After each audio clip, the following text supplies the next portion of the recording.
Kinshasa, Kinshasa direct, il est pratiquement 18h à Kinshasa, 19h dans l'est de la République démocratique du Congo. Kinshasa direct, aujourd'hui essentiellement basé sur la loi électorale, sur les réformes électorales. Nous allons parler des dessous des cartes avec Willy Beaulieu qui sera notre deuxième invité. Alors, loi électorale, le FCC qui appelle au consensus avant les débats. Et le président de l'Assemblée nationale a ajourné la session pour le mercredi prochain. Avec Ngoï Kassanji qui sera des nôtres et aussi loi électorale entre innovation et enjeux politiques. Là, ça sera avec Rodrigue Ramazani. Merci. Alors, bien avant cela, nous avons Bédine Kenge pour les grandes lignes. Bienvenue à vous, Bédine. Merci. Les grandes lignes de l'actualité, c'est tout de suite.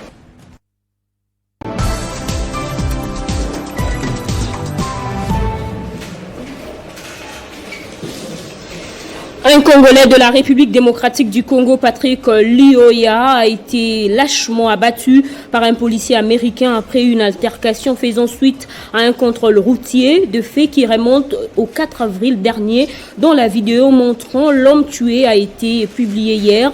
Un incident qui a provoqué l'indignation du peuple congolais ainsi que toute la communauté noire vivant aux États-Unis condamnant le racisme. Revenons à Kinshasa pour parler de la révision de la loi électorale. Après le boycott des députés nationaux du Front commun pour le Congo à la plénière visant à examiner et au vote de cette loi, cette plénière a été reportée, le temps de convaincre ces élus à revenir à la raison. Pour les députés du Front commun pour le Congo, ces réformes devraient faire l'objet d'un consensus pour permettre au pays d'avoir des élections crédibles et apaisées. Le ministre des Hydrocarbures a été interpellé depuis hier par l'Agence nationale de renseignement, Didier Boudimbou, et devant la commission d'interrogatoire qui le soupçonne de détournements massifs dans son secteur.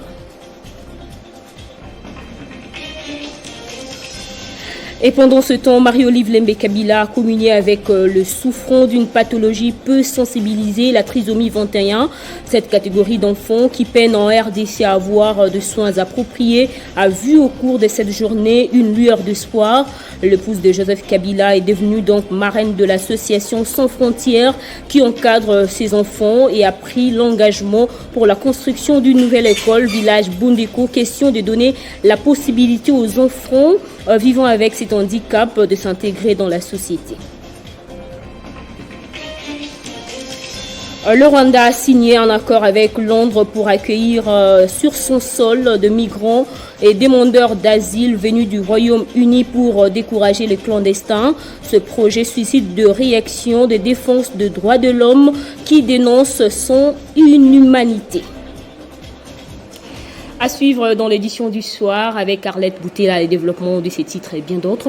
Retrouvez Jean-David Kilolo dans un instant pour la suite des Kinshasa Direct.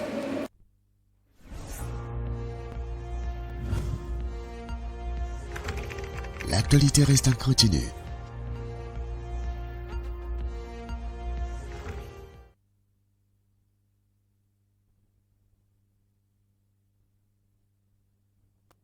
Voilà, merci à fidèles téléspectateurs, surtout à vous, Bédine Kenge, pour cette livraison. Le rendez-vous est pris dans moins d'une heure. Ça sera avec Arlette Boutella. Déjà, tout de suite, nous allons recevoir notre premier invité. Celui-là, c'est Monsieur le député national Ngoï Kassanji, qui est déjà sur notre fauteuil. Bienvenue, Monsieur le député national. Merci, Jean-David. Voilà. Le débat au niveau de l'Assemblée nationale est rythmé par la loi électorale. Cette loi électorale dite loi Lukondo, c'est-à-dire en mémoire au député national Lukondo qui est décédé au courant de cette législature. Mais bien avant qu'on en débatte, vous êtes auteur d'une motion contre le ministre des Sports.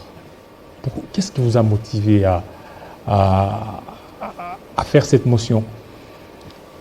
Tout Congolais sait a assisté à la débâcle de notre équipe nationale. Notre sport dans toutes ses disciplines n'avance pas, à part l'effort que notre compatriote Macabou fait dans le domaine de la boxe.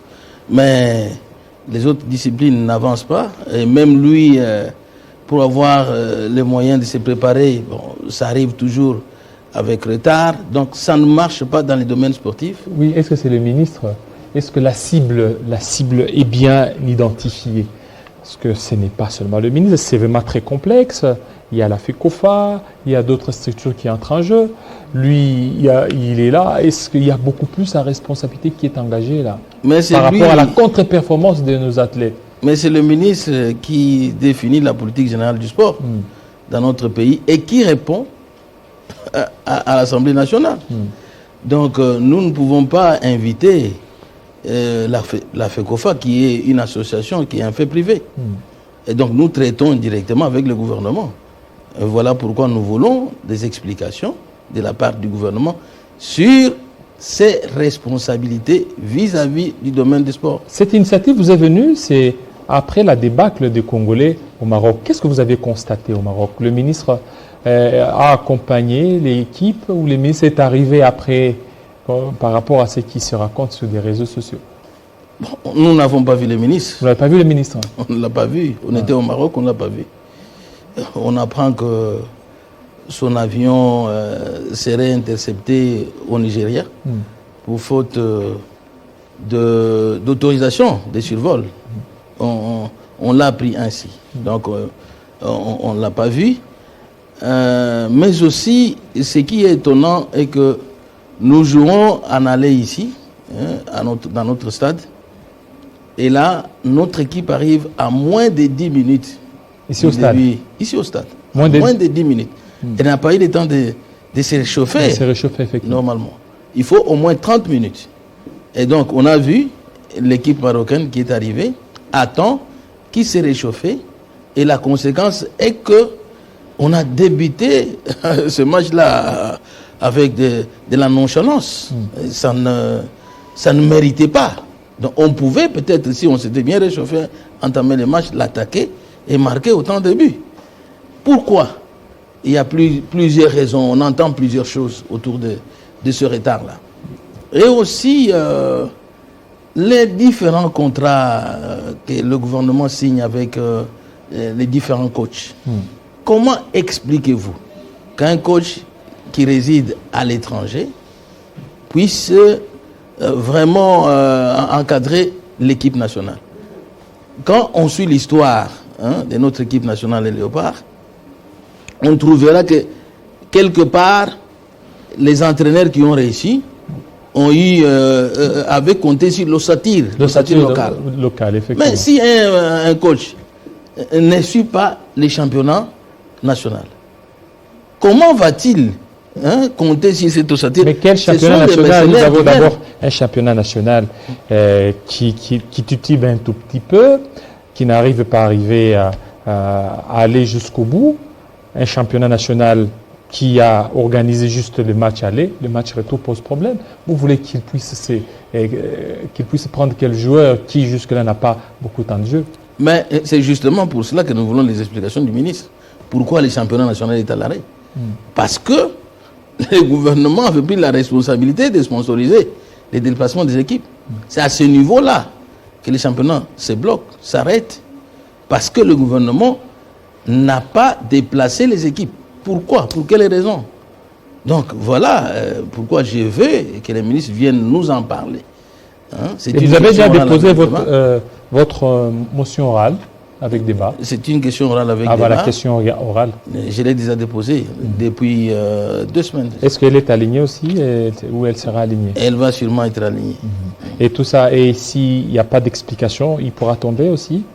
Bien, comme celui de l'économie. Ce que nous souhaitons, c'est qu'il rencontre les préoccupations de notre Chambre. Donc s'il les rencontre, tant mieux. Maintenant, les contrôles parlementaires, cette fois-ci, on a avec le moral dopé du président de l'Assemblée nationale, qui vous a certainement réunis. Je pense que vous avez quand même dosé. Bien, écoutez...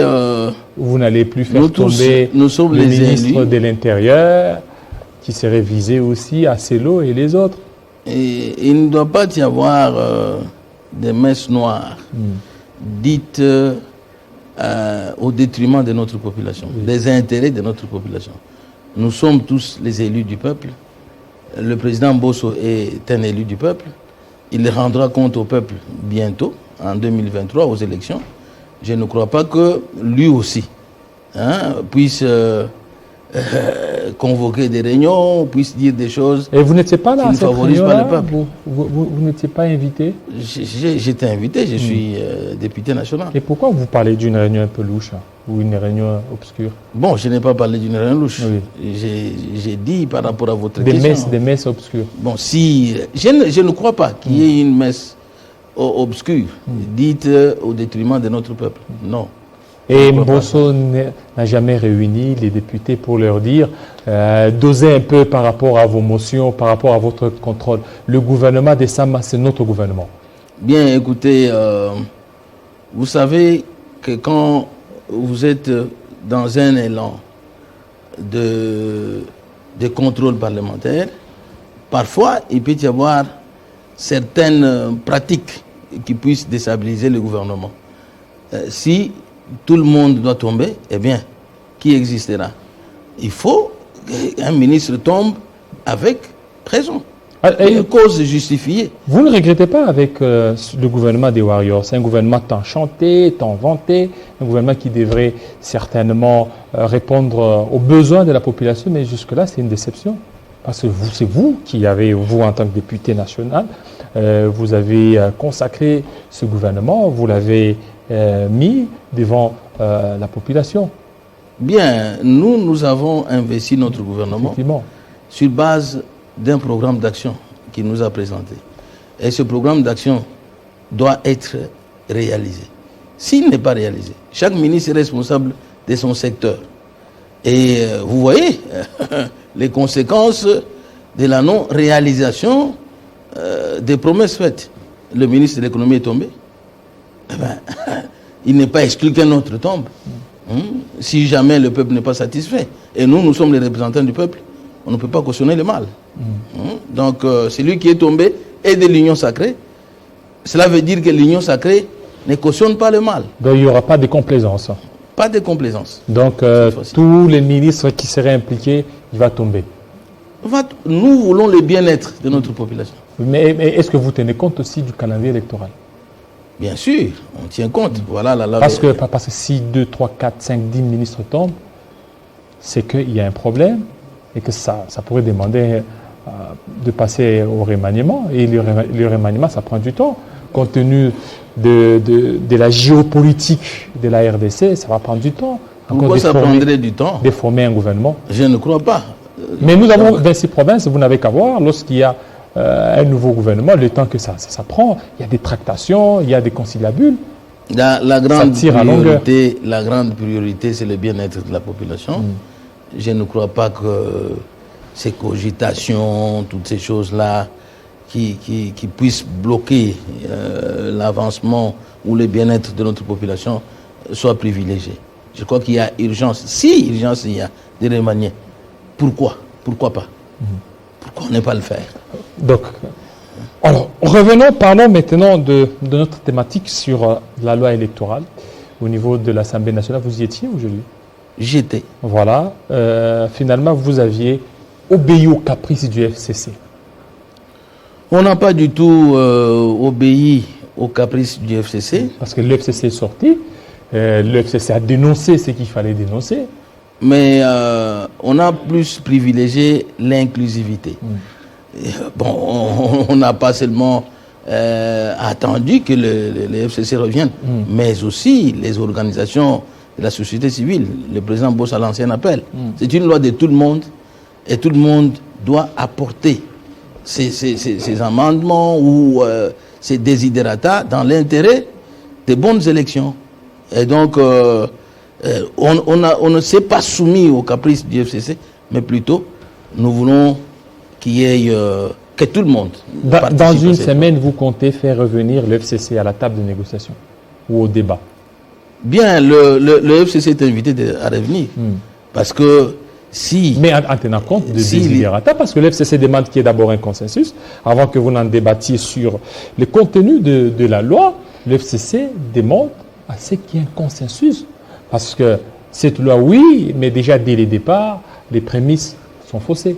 Mais si les députés du FCC sont les représentants du peuple, cet hémicycle-là, c'est fait pour débattre. Hein? Donc, moi, je crois que les débats, quand il est ouvert, chacun apporte sa touche. Hein? On n'a pas exclu à ce que les amendements d'un député du FCC soit-il puissent passer, puissent être adoptés. On a vu à l'unanimité les députés se décider ensemble, opposition et majorité, décider de prendre une seule ligne de conduite. On a vu ça. Alors, maintenant, les innovations contenues dans cette loi, la loi dite Lokondo, est-ce qu'aujourd'hui, vous, en tant que député national, vous allez honorer la mémoire d'Henri Thomas Lokondo en votant utilement cette loi? Paix à son âme, notre collègue Henri Thomas, donc, qui nous a laissé avec chagrin au cœur. Mais je crois qu'on ne dise pas que ce n'est qu'une proposition de loi. Mais là-dedans, il y a des choses que moi-même j'ai relevées. Comme quoi, par exemple? Bon, il y a des choses à débattre. On ne peut pas quand même demander une caution pour un gouverneur, pour désigner un gouverneur qui ait une caution. Non.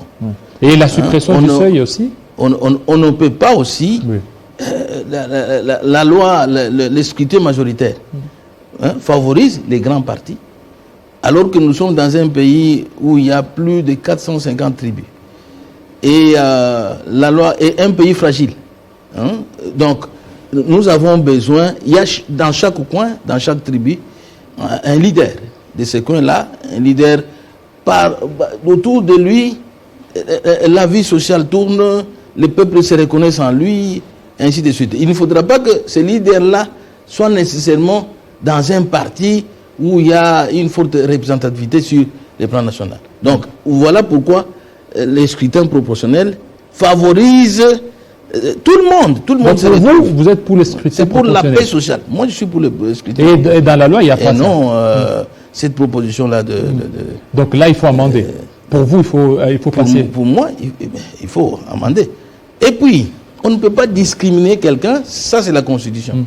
On ne peut pas discriminer quelqu'un selon ses origines, son appartenance religieuse et tout ça. C'est ça, c'est interdit par la Constitution. C'est que lorsque vous êtes député ou plutôt sénateur, il ne faut pas que dans une circonscription où... qu'on puisse élire deux sénateurs de même sénateurs d'une même ville ou d'un même territoire. On ne peut pas restreindre la liberté de quelqu'un. Un élu a la liberté d'élire celui qu'il veut. C'est peut-être pour combattre le tribalisme. Mais non. Ça favorise le tribalisme. Ou le régionalisme. Ça favorise le tribalisme. Pourquoi on impose aux députés provinciaux de ne pas élire deux sénateurs d'un même territoire?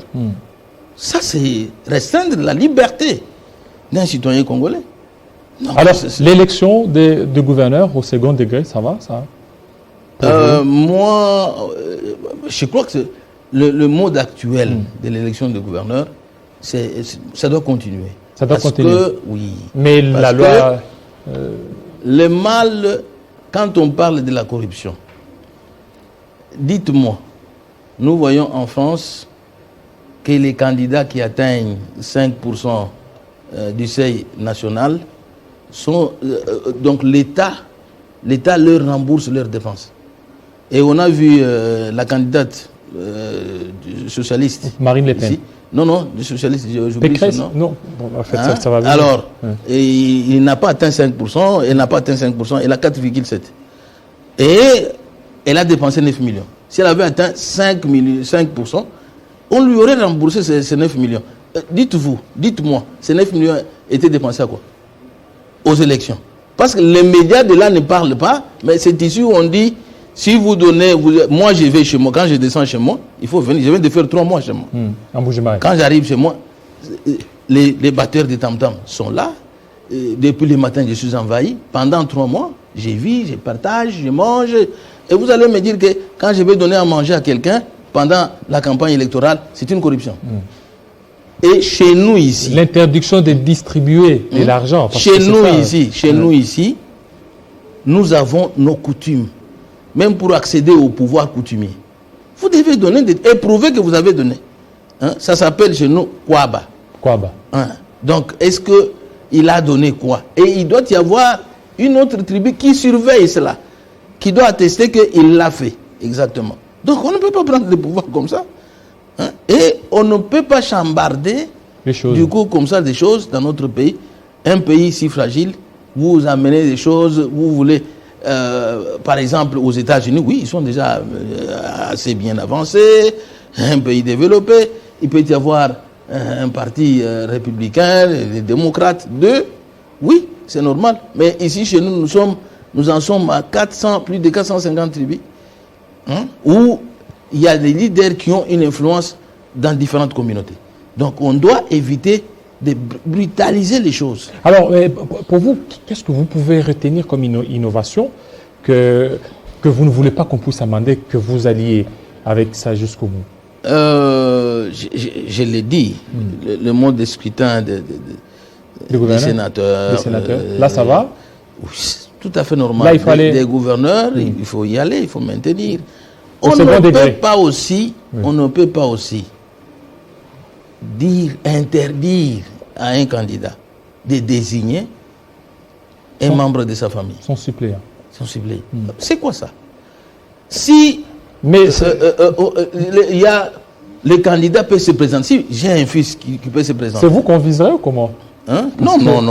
Parce que nous vous sommes êtes là, vous aviez presque la famille un peu là. Non, mais moi je vous dis ceci. Mon fils a la liberté de se présenter comme candidat. Pourquoi on ne lui interdit pas? Et si on doit interdire quelqu'un parce qu'il est fils de, c'est anticonstitutionnel. Anticonstitutionnel. Parce qu'on ne peut pas discriminer quelqu'un à cause de ses origines. La Constitution interdit ça. Donc on laisse la liberté. Il faut qu'il y ait seulement Charles Michel, donc Louis Michel, hein, comme on en entend. Mais pourquoi ne pas choisir quelqu'un d'autre? Pourquoi ça choque les gens? Non, mais pourquoi ne pas choisir quelqu'un d'autre? Sa famille, en dehors de sa famille, en dehors de sa famille, parce qu'avec ça, vous voyez que vous êtes là, le père, le papa qui est là, la maman, les enfants des enfants. Alors, c'est un peu du clientélisme. C'est quoi, Jean-David? Ça change quoi?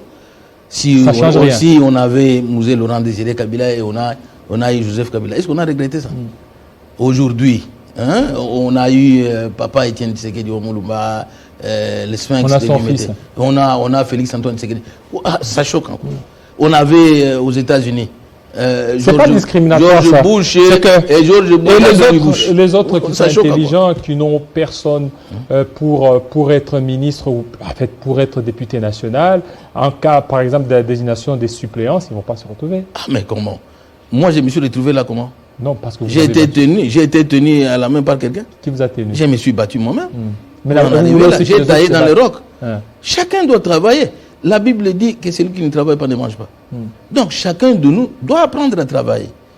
Travailler avec assiduité pour arriver là où vous voulez être. Hein? N'acceptez pas d'être tenu. Moi, je peux tenir mon fils. Oui, je ne dis pas que nécessairement je dois faire recours à ma famille. Non, ce n'est pas ce que je dis.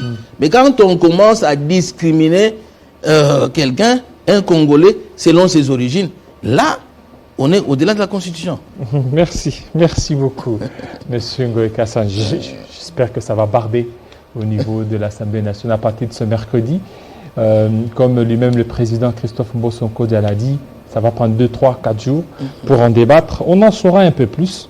Merci surtout de votre passage. Nous allons toujours parler de la loi électorale, cette fois-ci avec Willy Bolio. Willy Bolio aussi a boycotté la plénière. C'est tout de suite.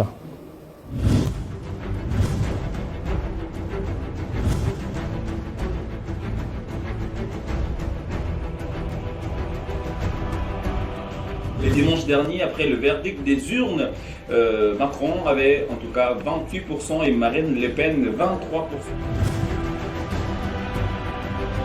Vous aurez des informations, Vous aurez de l'animation, vous aurez des débats, des contradictoires, chaque jour, à chaque heure, à tout instant.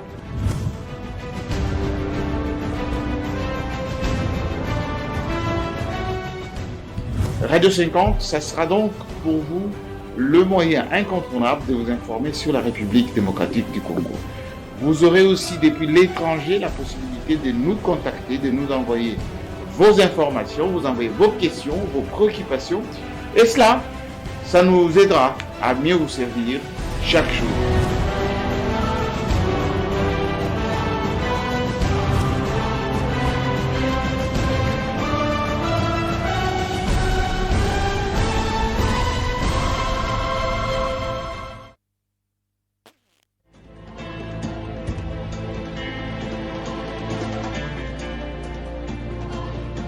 Télé 50, la seule chaîne qui incarne la République démocratique du Congo.